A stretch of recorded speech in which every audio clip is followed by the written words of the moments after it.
Para você que está sendo alcançado por essa palavra, nós estamos direto do templo da Igreja Palavra Viva em Cabo Frio e nós queremos abençoar você em nome de Jesus. A leitura de hoje está no Evangelho de Lucas, capítulo 22, no versículo 55.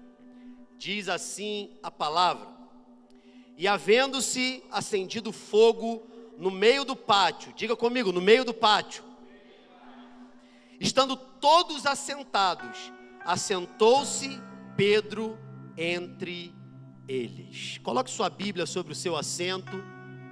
Eu quero orar com você. Se possível, estenda uma de suas mãos em direção aqui ao púlpito e abençoe a minha vida. Eu quero orar nesse momento. Deus, eis aí a tua palavra, Senhor. Que o Senhor coloque as tuas palavras na minha boca. Que a tua igreja seja edificada pelo Senhor. E principalmente, que o teu nome seja glorificado no nosso meio.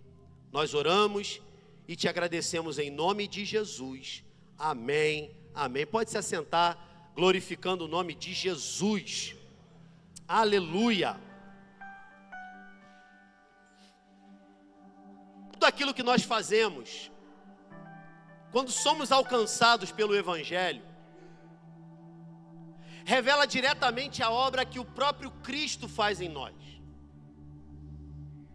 Todas as coisas que Deus permite que nós manifestemos nessa terra, em nome e em favor do reino de Deus, elas dizem respeito diretamente à obra que, em primeiro lugar, o próprio Deus manifestou da eternidade, e ela é derramada sobre nós.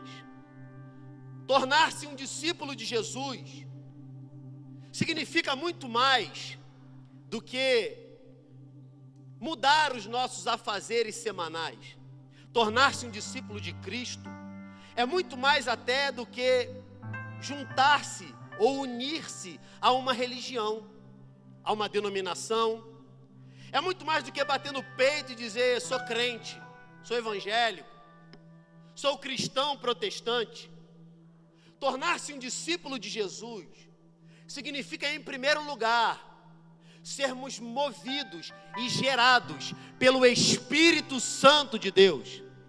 Porque no primeiro momento em que nós somos encontrados pela graça do Evangelho, diz a palavra, o Espírito Santo de Deus passa a habitar dentro de nós.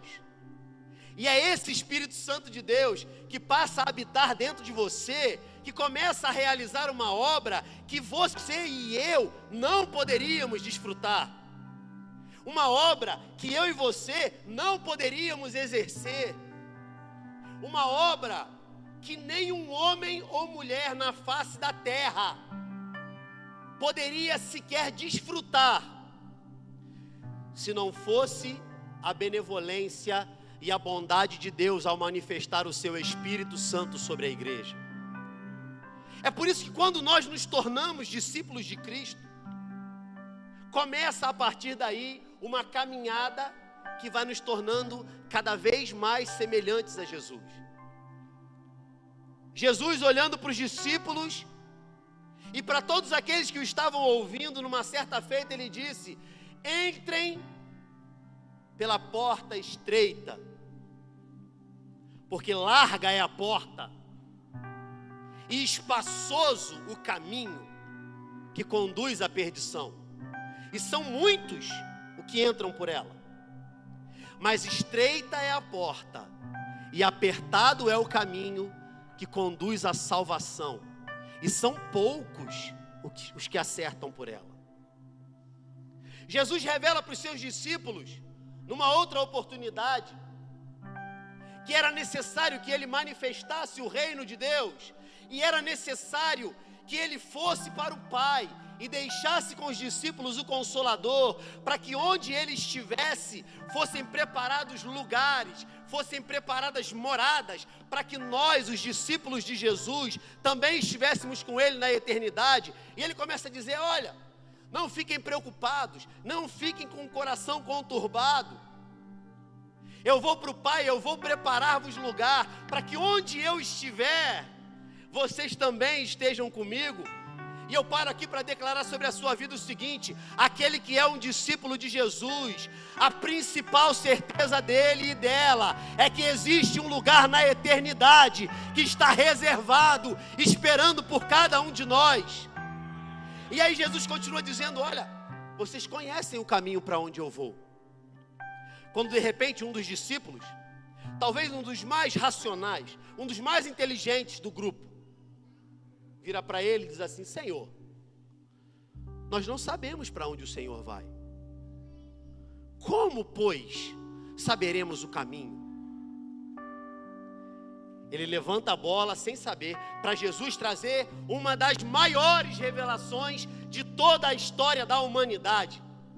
Uma das sentenças mais profundas já ditas em toda a história da humanidade. Ele diz: em verdade, eu digo a vocês, eu sou o caminho e a verdade e a vida, e ninguém vem ao Pai a não ser por mim.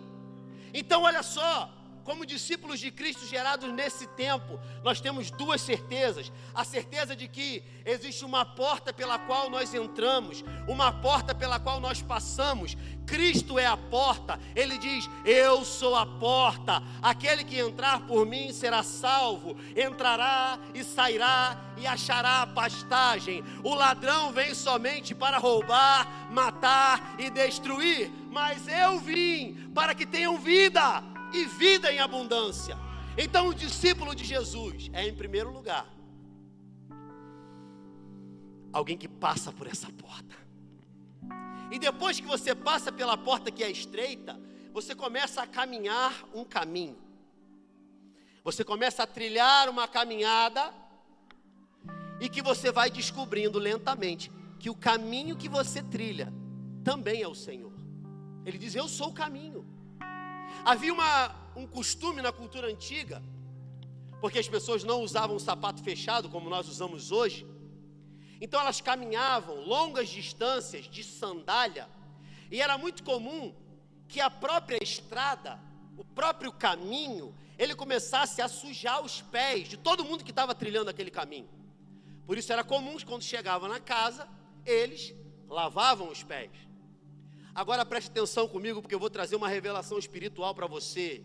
Quando você entra pela porta e você começa a andar no caminho do Evangelho, a andar no caminho que é Jesus, à medida em que você vai dando um passo após o outro, à medida em que você vai caminhando, cada passo que você vai dando, vai tornando você infectado, vai tornando você cada vez mais com os resíduos, vai tornando você cada vez mais sujo, se eu puder usar essa palavra, pelo caminho que você está andando. O caminho começa a impregnar em você, a terra começa a sujar o teu pé.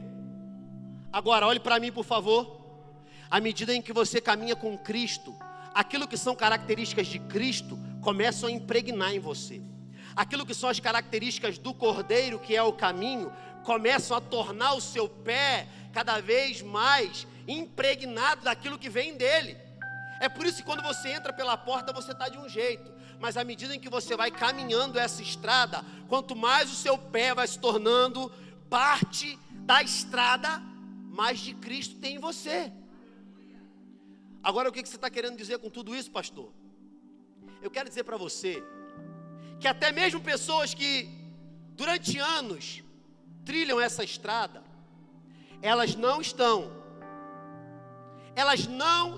excluídas da possibilidade de se tornarem perdidas em algum momento. A caminhada com Cristo, ela não garante para nós que nunca mais a gente vai ficar sem ter resposta. Ela não garante para nós que nunca mais você vai ter necessidade. Ela não garante para nós que nunca mais você vai pisar fora da trilha. A gente acabou de ler um texto aqui, e eu vou contextualizar para você. Jesus foi preso. toda a expectativa terrena que qualquer um dos discípulos de Cristo pudesse ter, tinha se esvaído. Jesus tinha sido preso. Os discípulos dispersaram. E aqui, no pátio da casa do sumo sacerdote, encontra-se a figura de Pedro, que vai dizer o texto no versículo anterior, que ele estava observando Jesus de longe. Pedro, o mesmo que com intrepidez declarou: tu és o Cristo, o Filho do Deus vivo. O mesmo que declarou: eu irei até a morte, até o fim com o Senhor. Esse mesmo Pedro, ele se encontra agora no seguinte cenário, observando Jesus de longe. O que acontece com a nossa caminhada, quando o que antes era comunhão, se torna simplesmente a observação de Jesus de longe? O que acontece com você, quando tudo que você tem é a possibilidade de observar de longe o que está acontecendo? Porque quando nós deixamos de nos comprometer com aquilo que Deus está fazendo em nós, nós voluntariamente nos afastamos de quem Cristo é e da estrada que está impregnando o nosso pé, e a gente começa a observar de longe.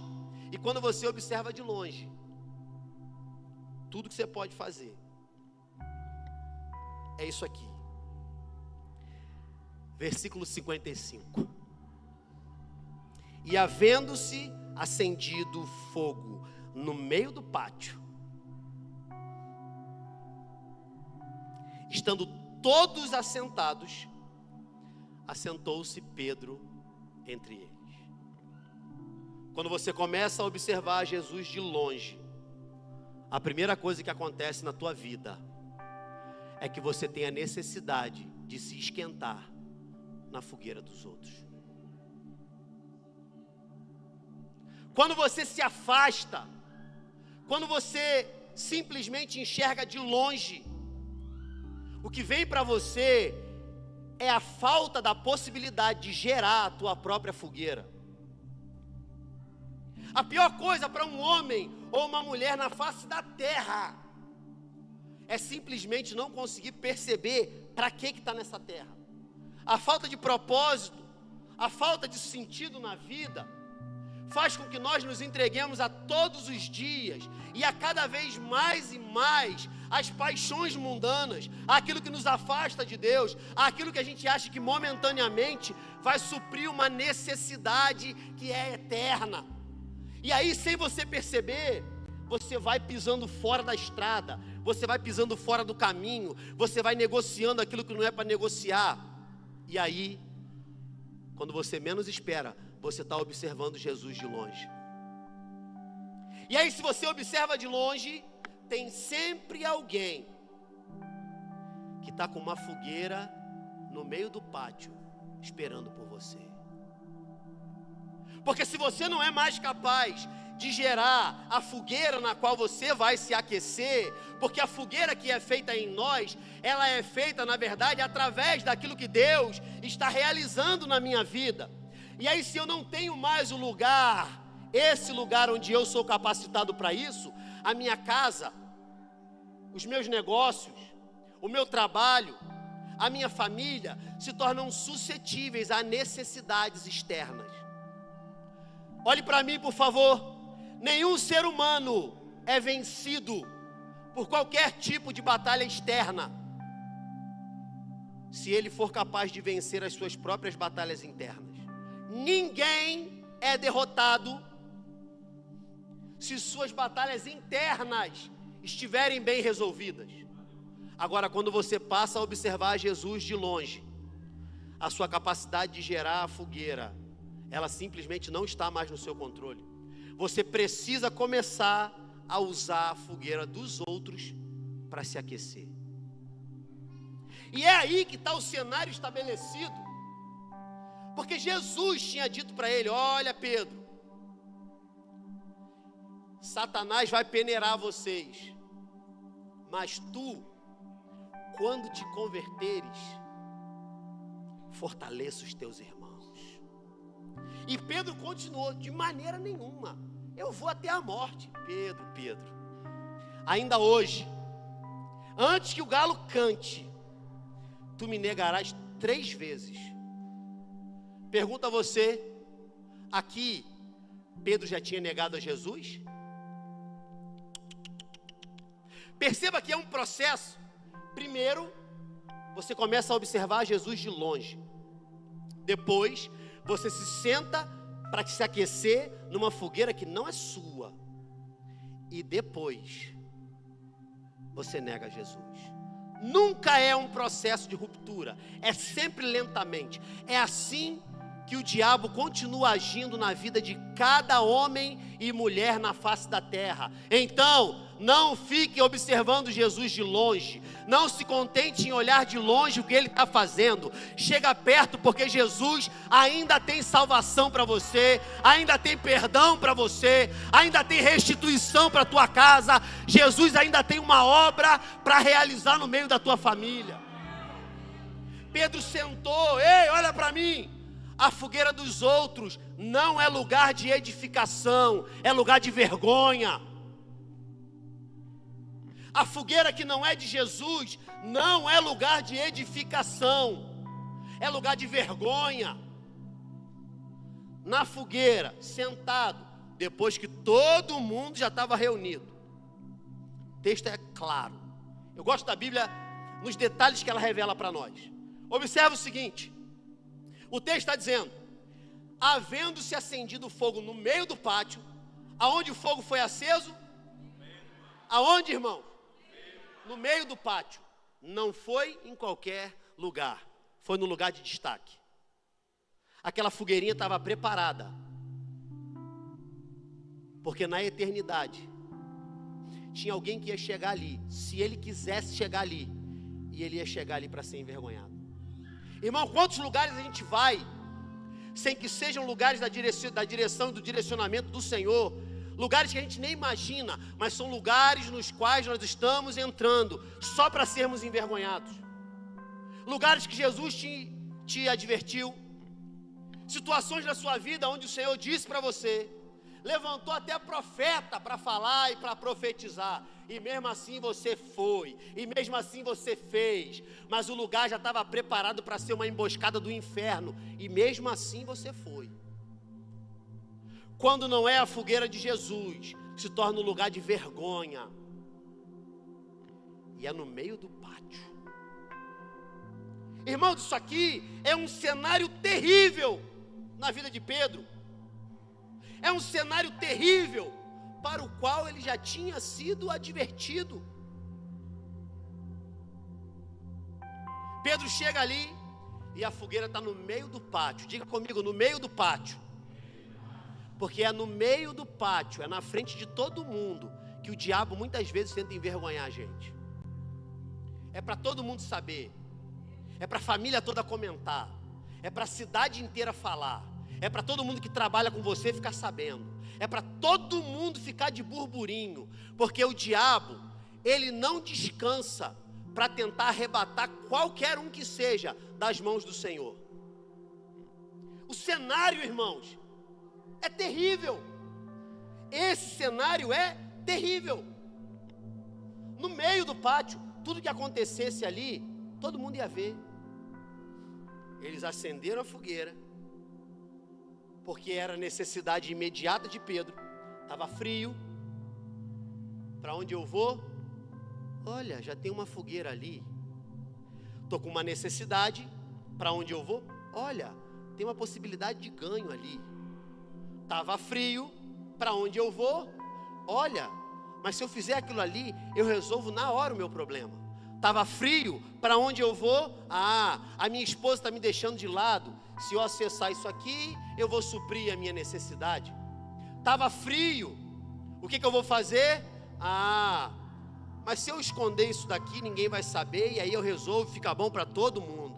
A gente começa a negociar na fogueira que está no meio, a fogueira dos inimigos. A gente senta aonde os inimigos já estão sentados e voluntariamente a gente participa dessa roda, porque a gente não consegue perceber que se você está olhando Jesus de longe, não importa o que você faça, você nunca vai conseguir acertar. A vida do homem e da mulher sem Deus é uma vida desgraçada. A vida de todo ser humano que não consegue caminhar com Jesus, que não se entrega à graça do Evangelho, é uma vida de derrota em derrota, de queda em queda. É uma vida em que tudo parece que foi fabricado na sua história para dar errado. Agora também, assim como na vida de Pedro, existem alguns de nós que trilhamos uma caminhada belíssima naquilo que Deus tem para nós, mas em algum momento a gente sentou na fogueira do inimigo. Mas em algum momento, sem perceber, tudo que você estava fazendo era observar Jesus de longe. E aí quando você menos percebeu, já estava alguém assim: ué,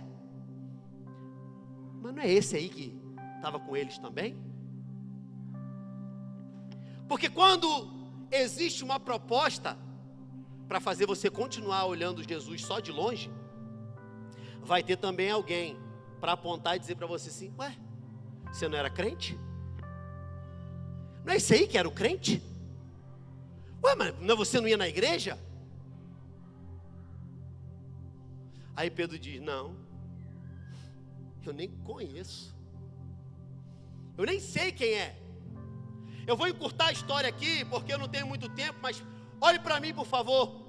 Durante 3 vezes isso aconteceu, e na terceira vez, diz o texto, Jesus passou na hora e olhou para Pedro. Pedro estava olhando de longe, mas depois que ele negou a terceira vez, o texto diz, Jesus passou perto e olhou para ele. Algumas pessoas olham para esse texto e falam assim: ah, o olhar de Jesus era assim, te falei que ia acontecer, porque a gente gosta de fazer isso com os outros. A gente dá uma advertência a alguém, e o ministério pastoral é cheio disso. A pessoa vem te pedir um aconselhamento, você fala: ó, quem sabe da sua vida é você, mas, biblicamente, me parece mais razoável isso aqui. A pessoa só vem te pedir o conselho para de alguma forma tentar corroborar o que ela já queria fazer. E a tentação de depois que quebra a cara a gente falar assim: te falei, pô, você quebrou a cara porque quis. Mas o olhar de Jesus é aquilo que nos aproxima daquilo que Ele e somente Ele tem para fazer por nós. O olhar de Cristo para Pedro fez Pedro perceber que não existe nada que ele possa fazer a não ser viver para Cristo. O olhar de Cristo para Jesus, o olhar de Cristo para Pedro, resgata Pedro daquilo que o inferno estava tentando fazer para arrebatá-lo. O olhar de Cristo para Pedro resgata Pedro de pensar simplesmente nas consequências do que tinha sido negar Jesus 3 vezes. O olhar de Cristo para Pedro fez com que Pedro pudesse perceber que o único caminho, a única verdade, a única fonte de toda a vida se chama Jesus Cristo. E o olhar de Cristo para nós, ainda hoje, continua nos direcionando para a cruz. O olhar de Cristo para nós, ainda hoje, continua nos aproximando dele, continua mostrando para nós que não existe caminho, não existe vida e não existe verdade fora de Jesus. O olhar de Cristo fez Pedro perceber o que ele tinha feito. E fez o que percebeu o que ele tinha feito. E isso é muito mais do que sentir um remorso ou ficar chateado pelas consequências daquilo que aconteceu. Porque ali, Pedro percebeu, eu estava olhando de longe, eu estava me aquecendo e estava satisfeito em me aquecer na fogueira dos outros. E sem perceber, eu estava até falando o que eles queriam que eu dissesse.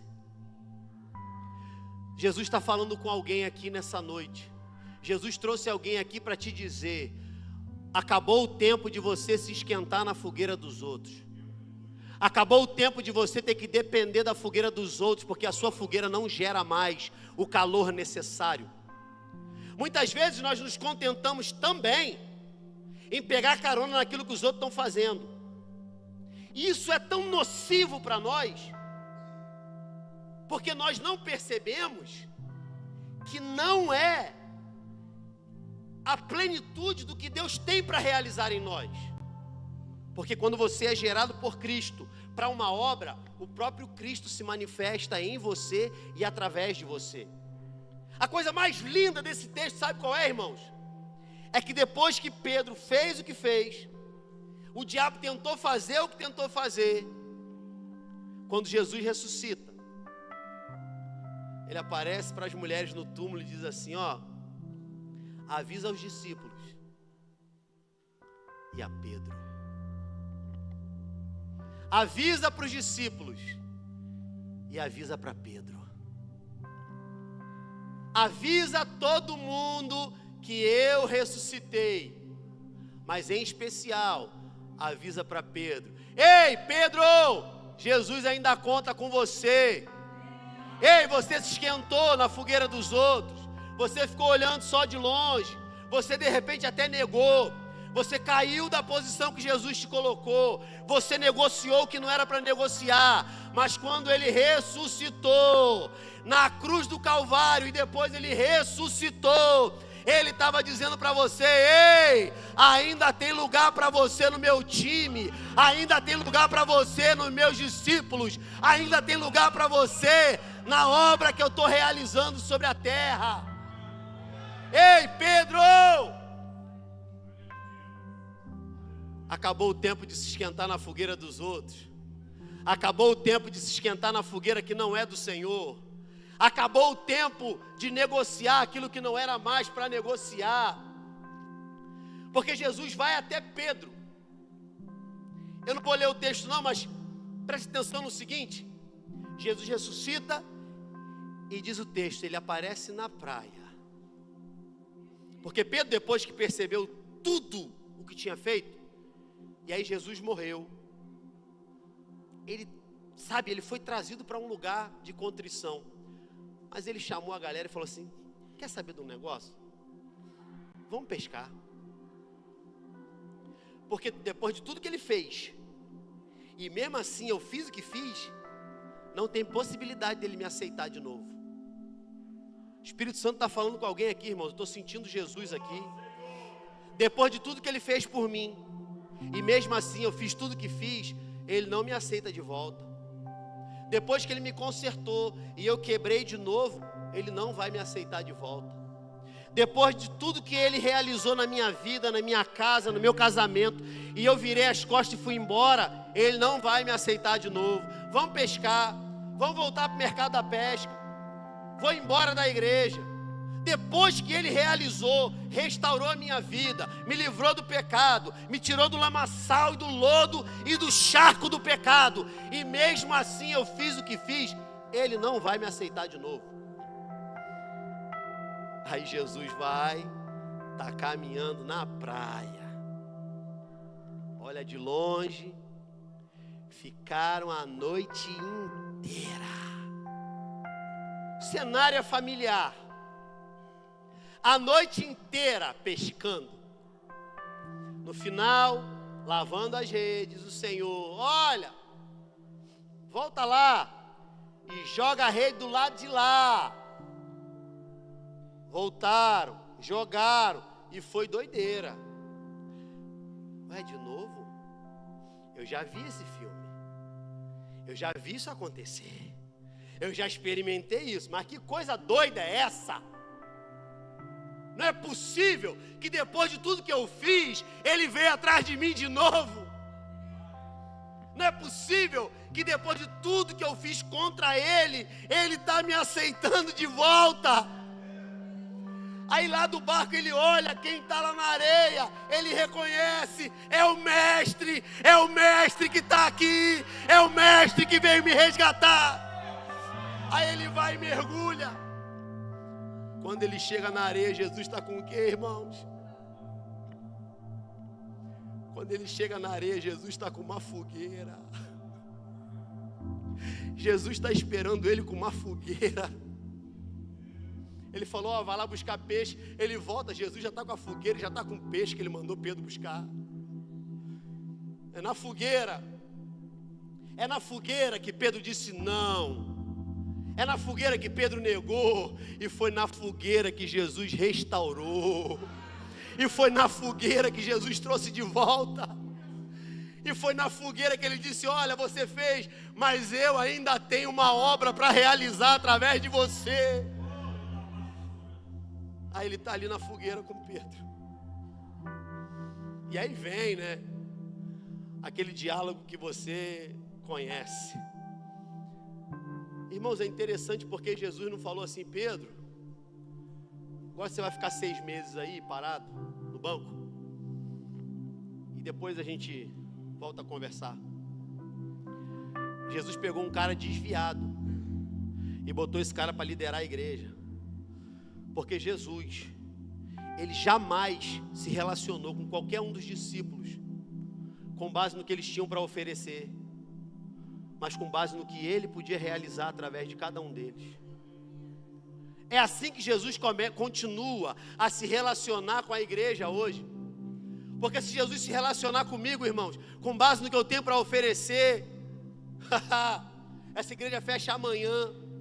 Porque se Jesus começar a se relacionar comigo, na minha casa, no meu trabalho, no que eu tenho para fazer, simplesmente com base no que eu posso oferecer, eu não chego a lugar nenhum. Mas graças a Deus, pela sua infinita misericórdia e graça, que o Senhor, quando olha para mim, Ele vê o sangue de Jesus derramado sobre a minha vida. Ele olha para mim e Ele vê o Senhor dizendo, eu tenho obra para realizar. Foi na fogueira que Pedro disse não.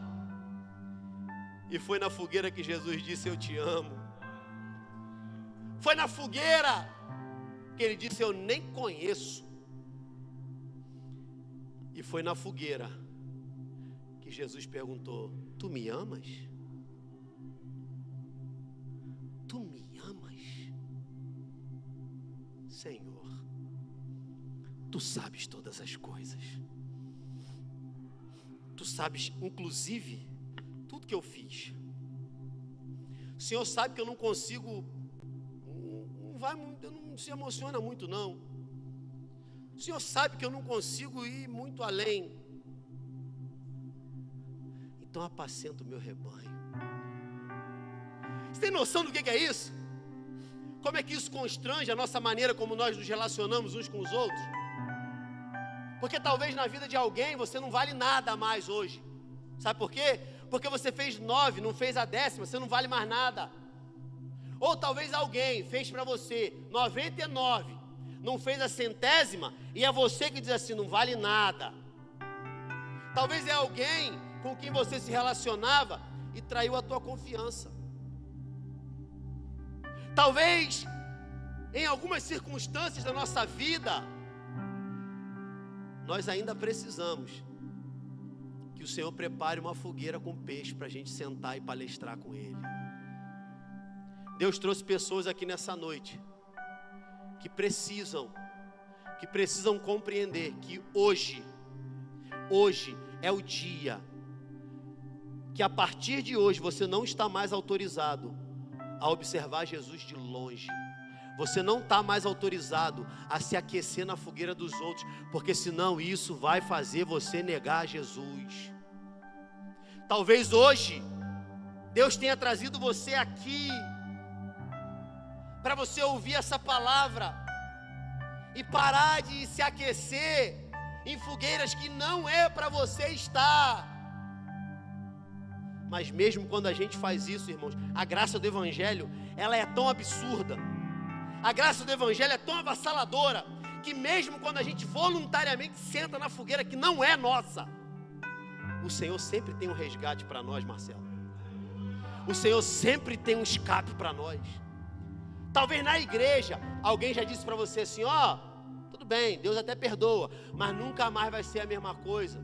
Essa palavra, irmãos, é uma palavra que você precisa rejeitar em nome de Jesus. Então eu quero declarar, levanta a mão porque eu quero profetizar sobre a sua história. Para de dar ouvido à voz de repórter do inferno. Para de dar ouvido aos agoureiros e começa a ouvir a voz de Jesus Cristo falando sobre a sua vida. E Ele diz, ei, filho, ainda tem lugar para você. Aleluia. Fica de pé, por favor, irmão.